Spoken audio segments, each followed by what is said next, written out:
Hello po sa inyong lahat mga ka-crypto. Ako po si Pinoy Crypto Trader at sa video na ito ay atin pong pag-uusapan ang aking technical analysis dito po kay Shiba Inu ngayon pong August 9, taong 2024. Pero quick update lamang po tayo rito kaya diretso na po tayo sa pagte-technical analysis sa kanyang daily chart time frame na ito. At ayan, itong si Shiba Inu katulad din po ni Bitcoin. Ayan, kasi napakataas po yung kanyang correlation kay Bitcoin, ay bumuo na rin po siya ng isang bullish candlestick kahapon. Ayan, pero hindi po katulad ni Bitcoin, mas malaki po yung nabuong bullish candlestick ni Bitcoin kung saan ay nagawa pa nitong pasagin yung kanyang isang major resistance line. Check lamang po natin. Kaya yan po yung nabuong candlestick kahapon nitong si Bitcoin kung saan ay nagawa po niyang makabalik dito sa ibabaw ng 60k. Ito po yung dating resistance line, nabasag po niya ito at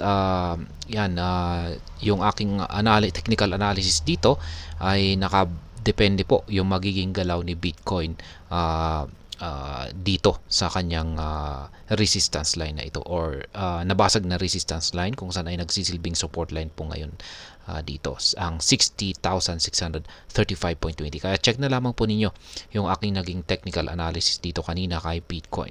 Pero ayan po yung nangyari rito kay Bitcoin. Bumasag po siya ay nakapagbasag ng isang major resistance line. Pero pag in comparison po rito kay Shiba Inu ay hindi po niya nagawang basagin yung kanyang major resistance line dito. Kasi yung pag nabasag po niya yung kanyang major resistance line dito, ayan, lalong-lalo na kung pag sinabay niyang basagin yung upper portion ng ating triangle pattern dito, ay magresulta po ito sa kanyang sa isang matinding pag-angat sa presyo or magresulta po ito sa isang price surge kung saan ay aangat po ang aangat po ang market price nitong si Shiba Inu. Ayan, ganyan po yan. At hindi po natin alam kung hanggang saan po yung kanyang posibleng akyatin dito.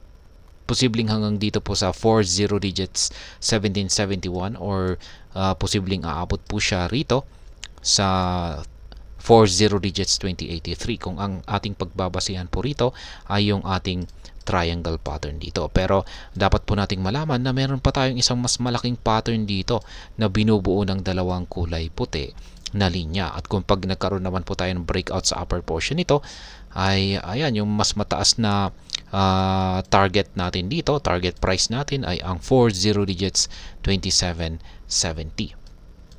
Ayan. Pero, ayan, meron po tayong malaking pero rito. Yung pagdating po sa dalawang indicators natin dito, lalong-lalo na itong Hall Sweet indicator natin dito, ay mapapansin po natin dito na yung kanyang pangangatawan ay nananatiling kulay red pa rin po. Nagsasabi po yan na bearish pa rin ang kalagayan nitong si Shiba Inu. At ganun din po yung ating QQE mode indicator dito sa ibaba. Ayan, kulay red yung mga nabubuong QQE bars natin dito. At yun nga lang ay mapapansin po natin dito na lumiliit yung mga sukat ng mga nabubuong QQE bar nito. Nagsimula po ito noong August 8 kahapon. At kung pag nagpatuloy po yan, ay posible po itong mauwi sa isang rejection. Ayan, at muli po itong lalaki. Kapag ganito po yung naging nabuong QQE bar formation natin dito, ay sa tingin ko ay makakaranas lamang po ng rejection itong si Shiba Inu dito. Ayan. Posibleng ang mangyayari ay ganito na rin po. Ayan, siya na rin po ay aangat. Ayan, dito siya magkakaroon ng rejection at magpapatuloy po ito sa kanyang paglalaro dito sa loob ng triangle pattern natin dito. Kapag yan ang nangyari or ganyan yung nabuo sa ating QQE bar formation dito. Kaya, ayan. Pero ang kapag nagpatuloy po na lumiit yung sukat ng ating QQE bar dito, ayan, at yung kanyang QQE bar ay ayan, yung mga nabubuong QQE bar nito ay nagpatuloy at naging kulay blue katulad nito. Or dito na ayan, sa pataas na yung binubuong QQE bar formation nito. Ay dyan ko naman masasabi na posible pong mabasag yung major resistance line natin dito. At dito na po magpapatuloy sa pag-angat sa presyo itong si Shiba Inu. Kaya ayan, yan po yung aking nakikita rito. Pero sa ngayon ay mukhang mas nakakalamang pa rin po ang mga bears. Yan, kasi bears po yung signal pa rin po natin dito sa ating dalawang indicators. Kaya ang nakikita ko po rito ay mas mataas po ang posibilidad na mukhang magpapatuloy lamang po sa pagko-consolidate ang market price nitong si Shiba Inu dito sa loob ng ating triangle pattern na ito. Ayan, mukhang ganyan po yung nakikita ko na magiging galaw ni Shiba Inu sa mga paparating na araw. At saka mukhang mas mataas pa rin yung posibilidad na yung mababasag dito ay itong lower portion ng ating triangle pattern dito. Ayan, yan po ang aking technical analysis dito kay Shiba Inu sa araw na ito. At ngayon pagdating po sa ating trades ay wala po tayong na-trigger na pending order dito. Hindi po tulad ni Bitcoin. Yan, kung saan ay si Bitcoin ay kahapon ay kumita po tayo rito. Kumita po tayo sa nabuong bullish candlestick nito kahapon.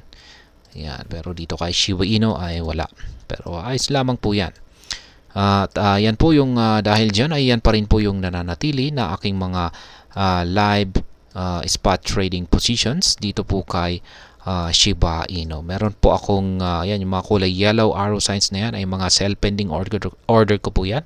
Mga kulay blue naman ay mga buy pending orders. Nakatapat naman po yan sa mga price levels kung saan nakaset ang mga ito. Kaya yan, malaya po kayong kopyahin yan or gayahin para sundan yung aking simpleng paraan sa pagtitrade dito kay Shiba Inu para sabay-sabay po tayong kumikita nakakapag-take profit kapag umaangat ang presyo nito at sabay-sabay din po tayong nakakapag-accumulate kapag sa tuwing ito ay nakakaranas ng pagbagsak.